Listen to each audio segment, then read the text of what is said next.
Hi, this is Desert Agave Fiber Arts. It is February, Thursday the 19th, 2026, and I believe this is episode 14. If it says something different in the title, that means I was wrong.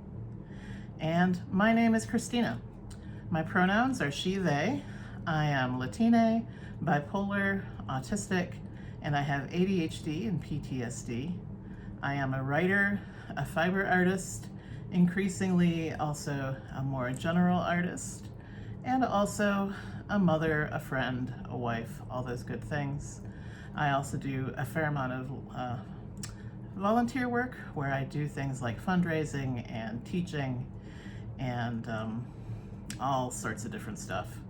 And this is a podcast where I've been experimenting recently with coming to you weekly. I used to come theoretically every month, but actually not even that often. And it's been interesting. The last few weeks, I've just talked about whatever was on my heart that week.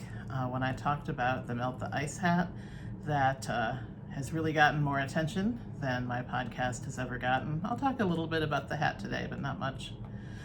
But today I thought it was finally time to do a traditional on-format knitting podcast, and some other creativity too in that podcast, but mostly I'm going to be talking to you about my knitting. First of all, if you didn't watch the last episode, this is Athena behind me. You can't see all of her, but she's there, see, underneath, and she's wearing a couple things. One is this jacket that I made back when I was sewing. I still sew, but knitting has kind of taken over a lot of things. But before I came to knitting, I was garment sewing on these vintage machines behind me. And my favorite designer as a fat woman, bar none, was Muna and Broad. And the most complex thing I made from Muna and Broad was this jacket. I believe it's called the Belmore jacket.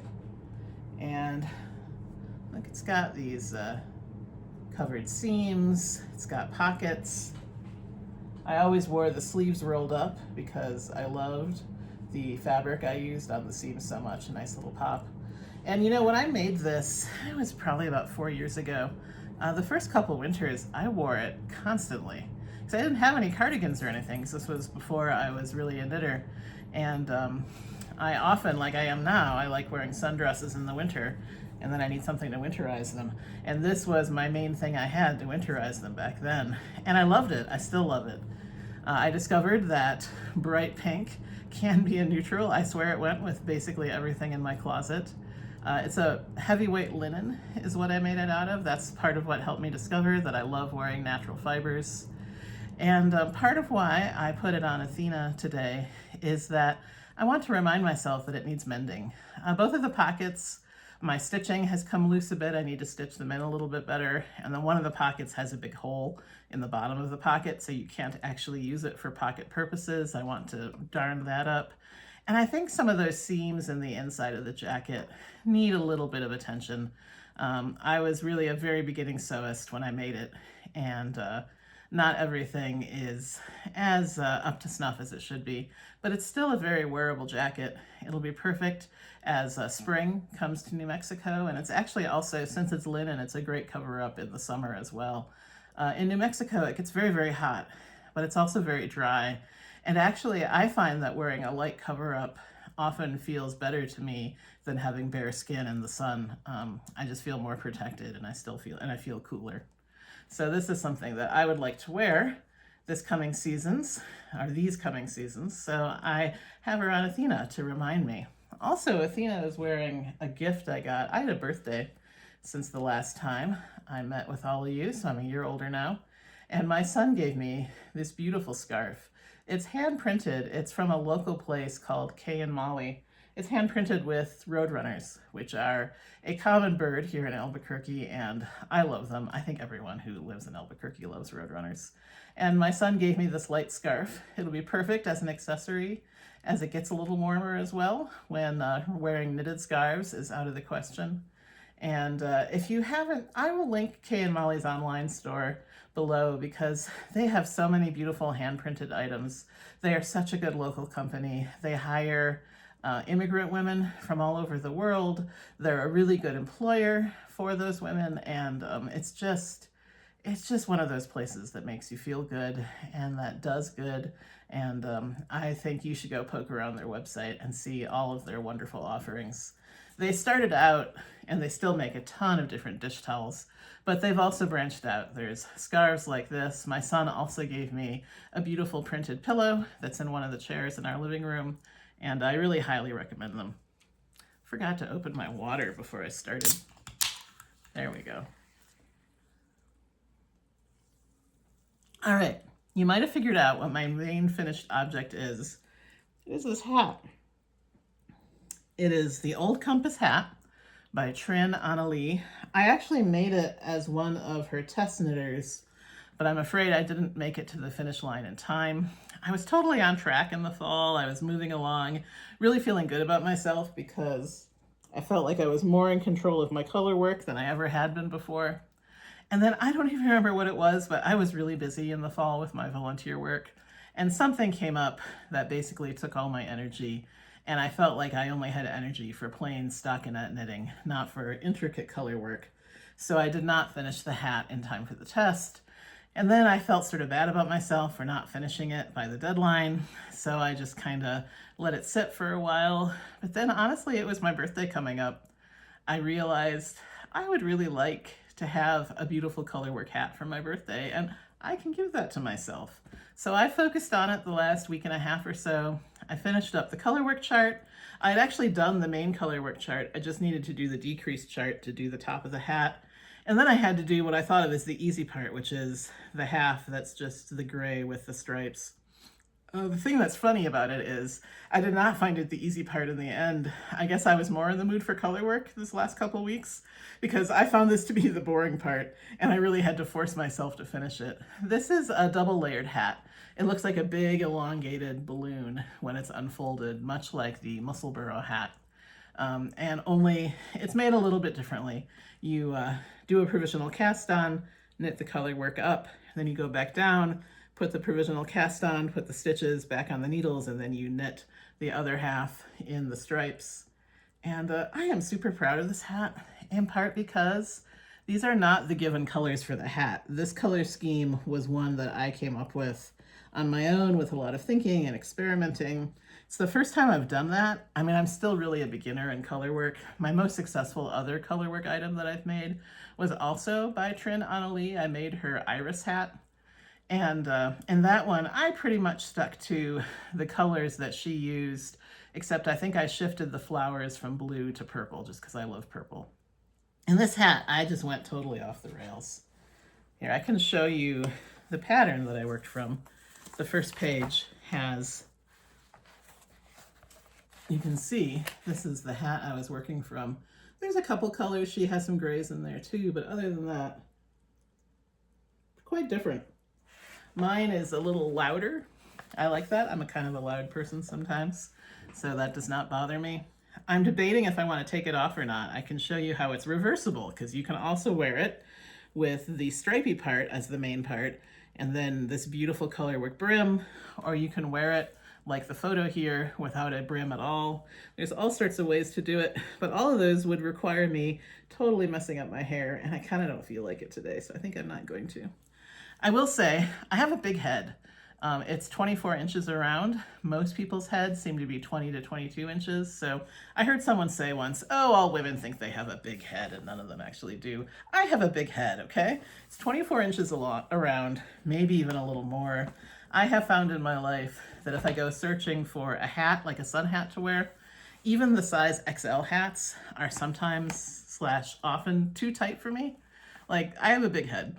I actually used to think that I couldn't wear knitted caps. I thought they looked really stupid on me. I eventually realized what looks really stupid is caps that were knitted for someone with a 21-inch head, put on my 24-inch head, and then the hat slowly slides up until it becomes a little cone on the top. That looks dumb.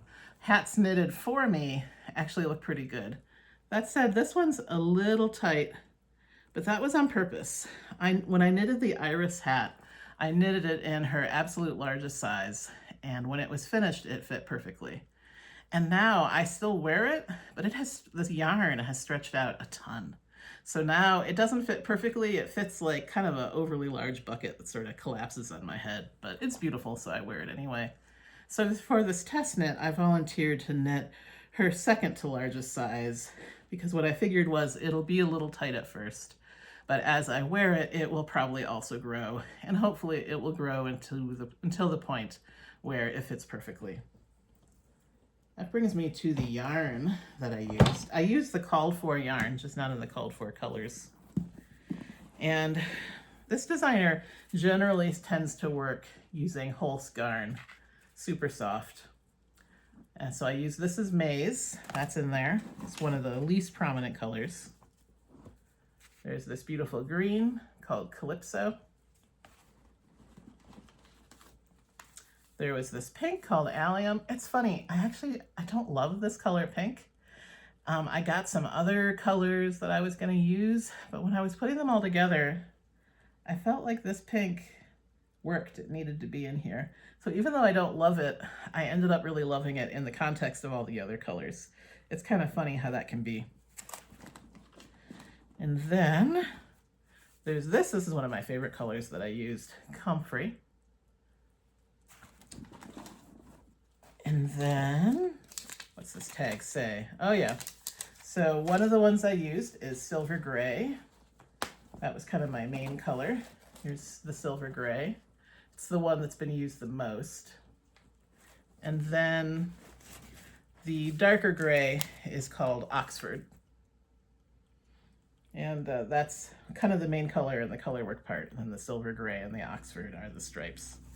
Really happy with this hat, and also just really proud of myself because colorwork knitting is a skill I've been working on really for a couple years of my 3-year knitting career. And I feel like I finally got it well enough that I can tackle a colorwork sweater when I feel ready for that. And I've got the yarn to make an iris sweater. Although, I mean, I love that pattern, but I've started to wonder if I might use the yarn for something else. There's a pattern, I forget who does it. There's a sheep pattern. It's like in the sample sweater, it's a black sweater with white sheep all over it. And I have started to daydream about making a sheep sweater using my iris hat yarn. So it would be like a light brown background with like purple and pink and green sheep marching all over the place, which I actually think would be amazing. One of these days I will tackle it. Today's not that day though. Today I'm just gonna revel in my hat. Anyway, really glad to have it. Feel bad I didn't make the deadline. Trin Annelie was lovely about it. She even sent me, I believe, a code for a free pattern. I don't think I've used it, although I should, because she's got lots of beautiful designs, including, there's a whole sweater knitted using this. So if you are attracted to this old compass pattern, it's not just in a hat, it's definitely in a sweater. I think there's also a cowl. Very cool. All right. I have so far knitted 3 Melt the Ice hats. One is my husband's, he's been wearing it a ton. 2 I gave to friends in return for them donating to pro-immigrant, anti-fascist causes. One of them, she didn't tell me where she decided to donate, but I know she did. The other one donated to a cause that was close to her heart in Minneapolis. That person, I believe, went to grad school there, so she knew the area well and wanted to do something to help. And I am really feeling pretty over knitting Melt the Ice hats. All that ribbing is kind of a slog, and after doing 3 of them, I was just like, oh, I am losing the joy for this. I need to make at least one more because my son wants one, but it's not really winter here anymore in New Mexico. Winter ended early. It's spring, and it's mostly, except first thing in the morning, it's not really hat temperature.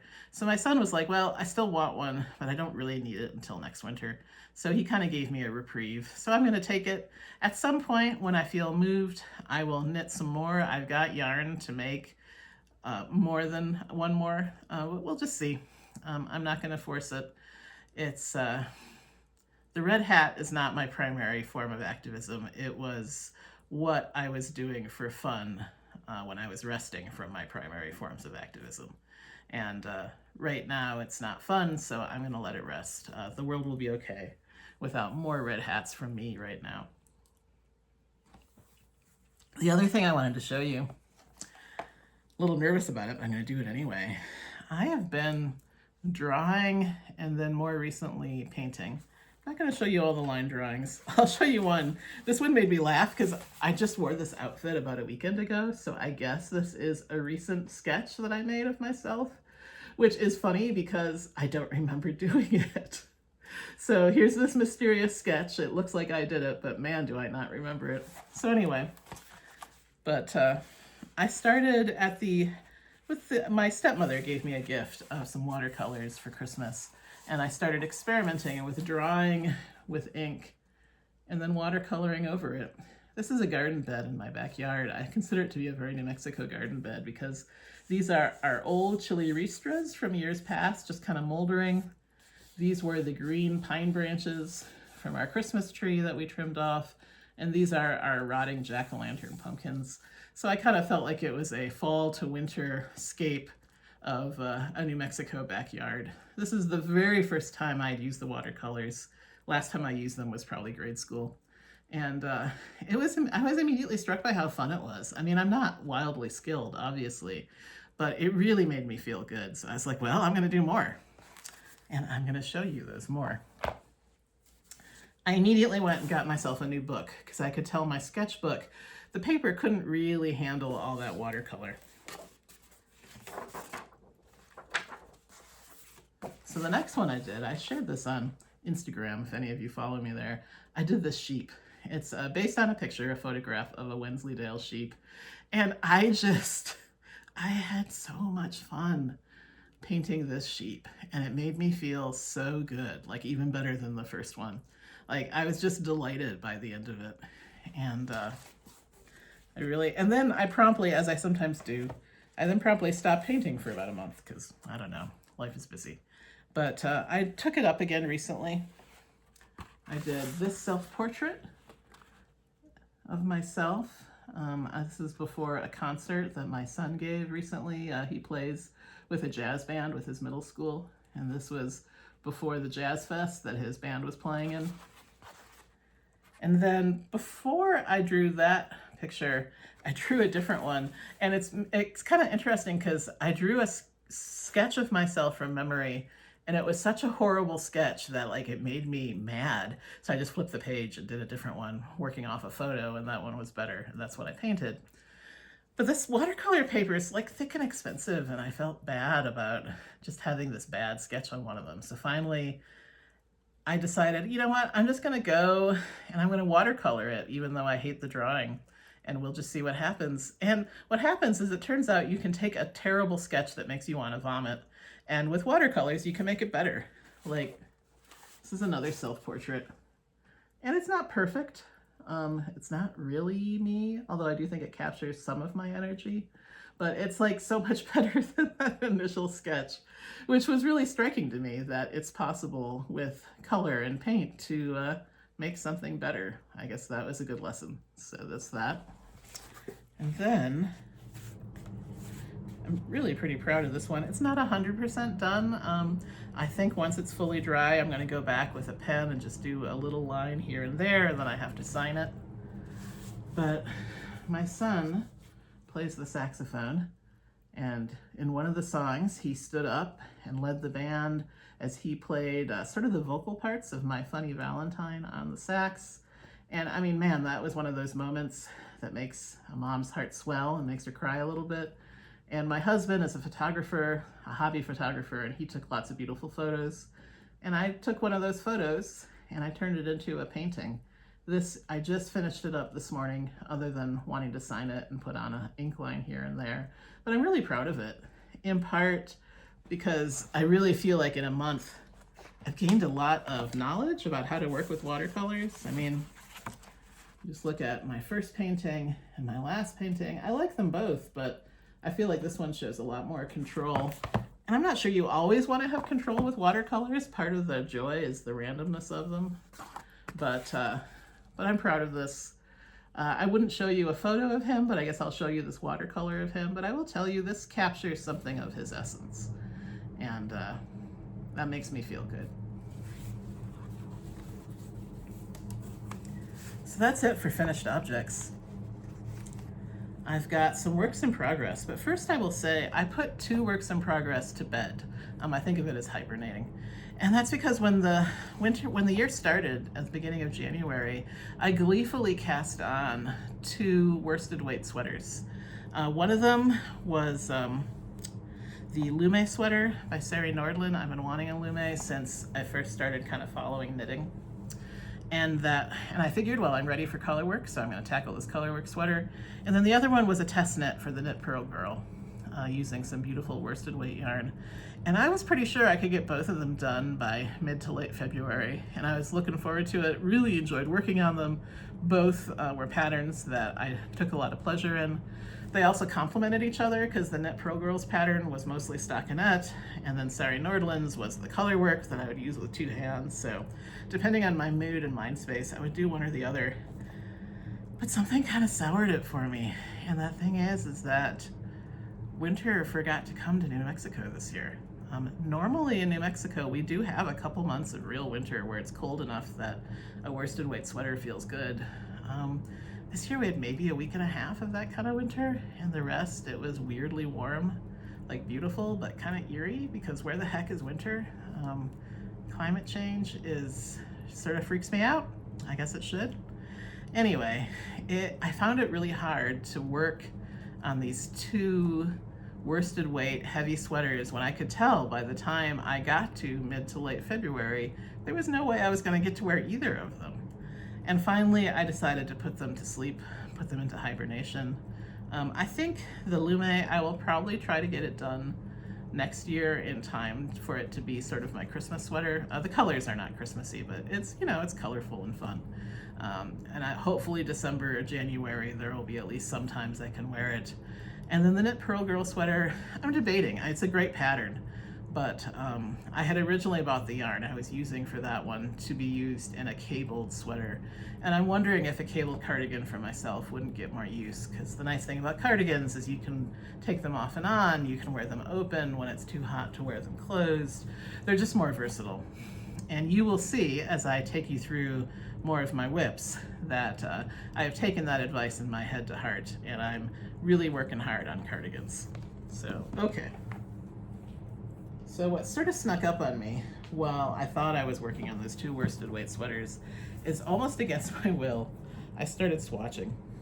And I think I talked about this in an earlier podcast, but I started swatching for a Combackigan. And I used some yarn that I've had for a long time. This is one of the swatches. One nice thing about the Combackigan is you can use the swatches as pockets. And this yarn is a fingering weight woolen spun yarn. It's called Wisconsin Wool. It's from the Barrett Yarn Company. And I had used it earlier in a much more simple sweater. And it never really worked at that fingering weight sweater's gauge. It was a little too thick. And I made gauge with it, but the material didn't really have the drape that you would want from a fingering weight sweater normally. So I eventually stopped making that for a few reasons. It was a great pattern, but just wasn't the right yarn for it. And so I found myself swatching. Once I made gauge, I ended up making 2 swatches, 2 pockets. Then kind of before I knew what was happening, I cast on a sleeve. I had some new small circulars that I was using, and during the course of making both sleeves, I got pretty comfortable with small circulars, and I had 2 sleeves, and then of course, it's a bottom up, and I cast on the body. Of course, I'm partway through a row. I'll tell you why in a second. There, so I'm partway through a row, but I haven't gotten a ton done on the body, but I'm working on it. And I think it'll be a really versatile sweater. I think I might even be able to wear it indoors in the summer times sometimes if the AC is cranked up really high somewhere. Definitely I'll be able to wear it fall, winter, spring. So I'm looking forward to having it, and it's a fun knit. It's a pretty simple texture pattern, and I was knitting on it a week and a half ago or so in a therapy session with my therapist, and I discovered that a really simple knit purl pattern is not really simple when you're doing therapy. I need to have something in stockinette for therapy. So I stopped halfway through the row because like I could not keep the rhythm right. I kept messing up, and I haven't picked it up since. But I will. But I will show you why I haven't picked it up since. One was the hat. I decided I wanted to finish the hat. But the other was that I, on a whim, because that's how these things happen, I volunteered for another test knit. And this test knit is another cardigan, or the one I'm doing is a cardigan. It's for the Crea Bea. And if anyone is familiar with the Crea Bea's patterns, she makes these mega patterns. And this is one of those where there's, I got about a gazillion options. There's a t-shirt option, long and short sleeve. There's a Henley option, long and short sleeve. And then I volunteered to do the fingering weight. Oh, and also this pattern is one, it's DK and fingering depending on what you want to do. And I volunteered to be a test knitter to do the Sollas Cardigan fingering weight. I plan to do long sleeves. And I went into Deep Stash. I've got this beautiful yarn. It's alpaca, flax, and silk.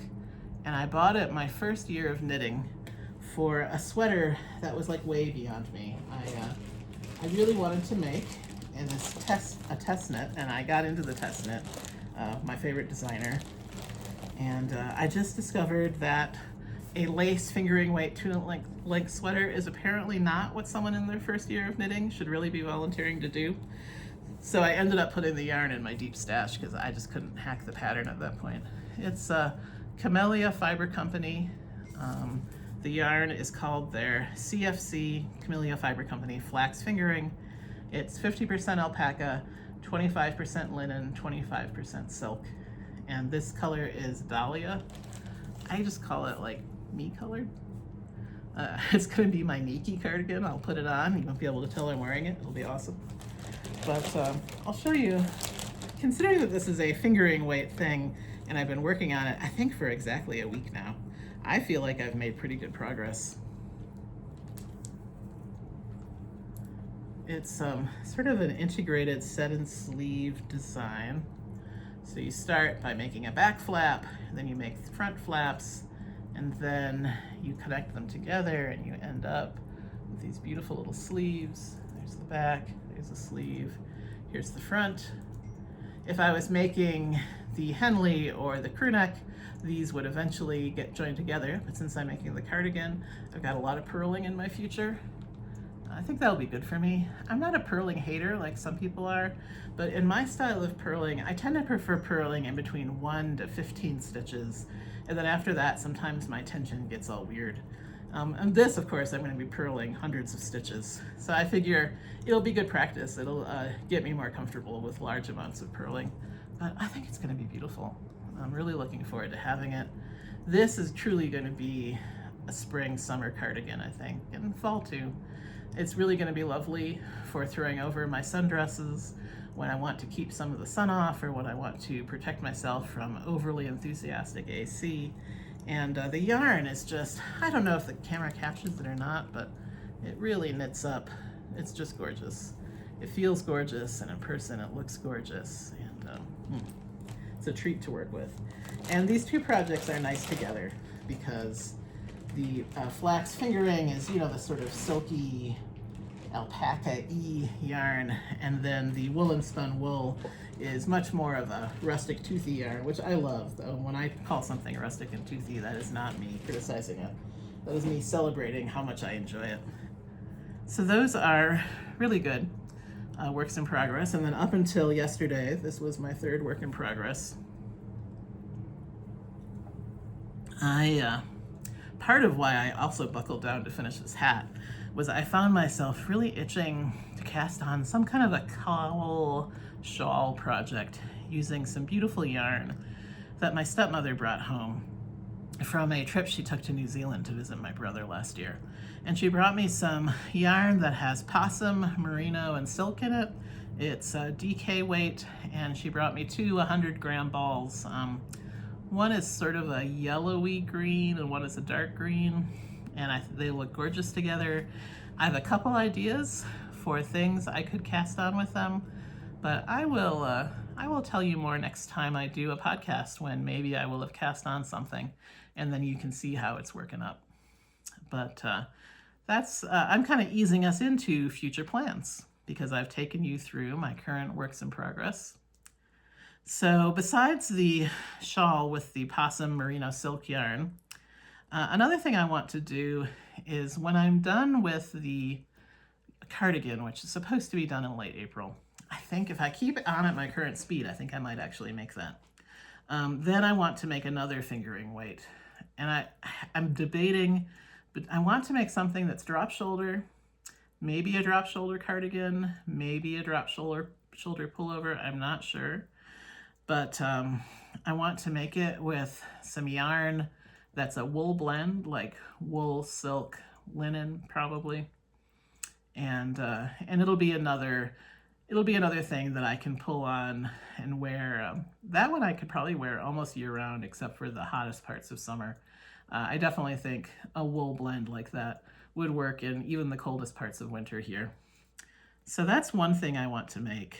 Another thing I'm planning to make is, every year I've started a tradition. I make my husband a sweater for his birthday, which is in September, and I usually start it at the beginning of July. And this year, he and I have already decided that I will be making him a cabled cardigan.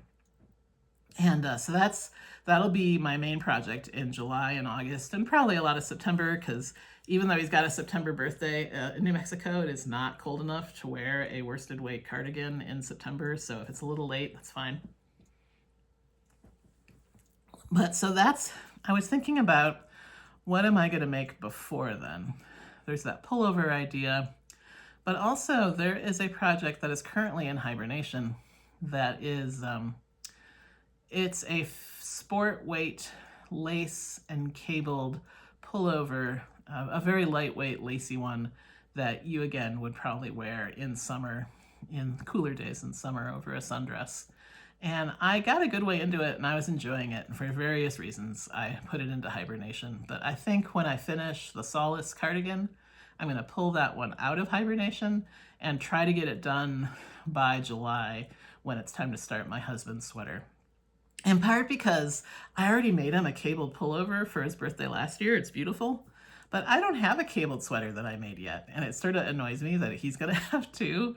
And maybe I won't even have one that I made. So I thought, well, you've got this one that you started.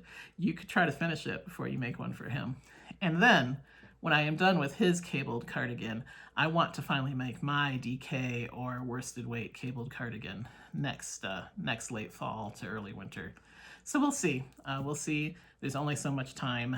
But those are my general plans for knitting over the year. I'm not a make 9 person, but there's that. Also, of course, I want to keep painting. I really hope I can keep up the practice I've been doing for about the last week of painting just about every day. What I've been tending to do is working 2 days in a row on a painting. The first day I do the sketch and I put down the first layer of watercolor, and then I let it dry, and the second day I come back and I put a second layer of watercolor. That's been working well. And more than that, when I say working well, I'm not really just talking about like, oh, I like how this looks, but I like how it makes me feel. Working on these paintings and also knitting, like, they make me feel in a way that is just so grounded and happy and good and joyful. A few years ago, I was visiting my hometown, and I got some old papers and stuff out of my mother's basement. And I was looking through the old papers, and one of them was a report card from middle school. And one of the grades was art. I got an A in it, which I don't think means a lot. It means I did the work, basically. But then the teacher had left a comment on the report card, and the comment was, Christina should consider a career in the arts.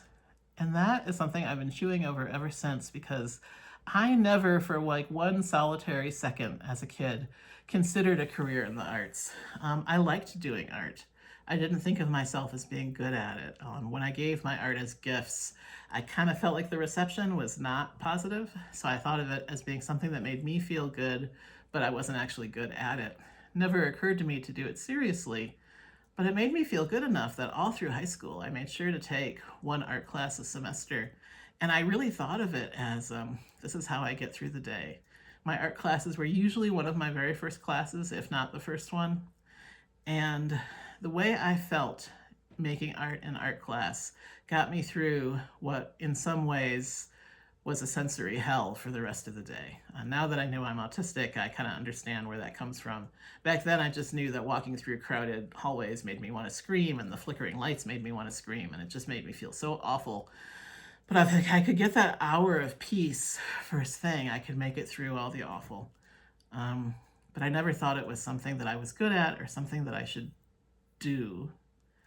And I guess as I get older and I have a little more wisdom, I was doing some writing about this the other day, and I came up with the phrase is the thing that gets you through the day, that is the thing you should be doing. If I had to do it over again, I would have started pursuing art much earlier. Maybe instead of majoring in English in college, I would have tried to be an art major. I don't know. But I'm not spending a lot of energy into regrets.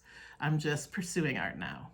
And in all forms. Fiber arts is absolutely art, but I'm trying to experiment with different kinds of art because different kinds make me feel good in slightly different ways. And also, I've discovered I'm a person who really likes doing things I don't know how to do, and I don't know how to paint with watercolors. So that's a fun new challenge for me. I'm at a point with knitting where I feel pretty confident that if there's something I haven't done before, I can figure it out. So I don't get that same scared feeling in knitting anymore. I still love it, but it's not scary. So I had to pick up something else scary, which right now is watercolor painting. Related to that, in future plans, I mentioned last time that I had applied to an art workshop. I believe I will hear by the 26th whether or not I've gotten in. So once I hear, I'll report back whether I got in or didn't. If I do get in, then that will be a focus as well, which will be a really cool, scary, exciting challenge. So fingers crossed. But if I don't get in, it's okay. I'll come up with my own really cool, scary challenge. With that, I think I've gotten all the way through my notes. I don't think I forgot anything. Keep on doing things that make you feel good, but also things that scare you. Keep trying to keep yourself grounded and to help others. The red hats are amazing. Also, if at all it's in your power, there are other things that need to be done as well. And I don't always talk about the specifics of those things that much here, but I am doing them. I'm lucky because right now I have the energy and the ability to do those things. And I feel like it's my responsibility then to help, because there's an awful lot of people and causes in the world that need help right now. So keep your spirits up, keep other people's spirits up. Look, as a final treat, as I end this video, I'm going to take this hat off. We'll see what it does to my hair. That's not great, but it's okay. We'll do. But so here is a better look at that hat. Look at that. And then here's the other side of the hat. I had some gauge problems, in part just because I'm an impatient person and I refuse to move to a smaller needle. But so it's a little more puckery on the other side, but it's still wearable. And then you can see, I will definitely sometimes wear it this way with the colorwork brim folded up because that is stunning. I tried it on me without a brim and I feel like this hat does not look good on me without a brim. Other people totally look good with the hat just sort of flat, but I will wear it with a brim one way or another. Maybe I'll try to put this on. Yeah, see, I would need to adjust it a little bit more, but I like how worn this way, the brim really takes front and center right there. So good hat, really happy I finished it. And I hope it stays chilly in the mornings for a while longer because I have to get my son to school by 7 and I can wear this hat while I'm getting that done. Anyway, with that, finally, I'm really saying goodbye now. Thank you for being here with me. I always forget to say this, but the like, subscribe, comment is important in many ways, partly because those things help other people find my channel, but also it just makes me feel good. I love having a emerging community here. So, you know, if you want to chat with me, please do. I would be happy to hear from you. So thank you. Bye-bye.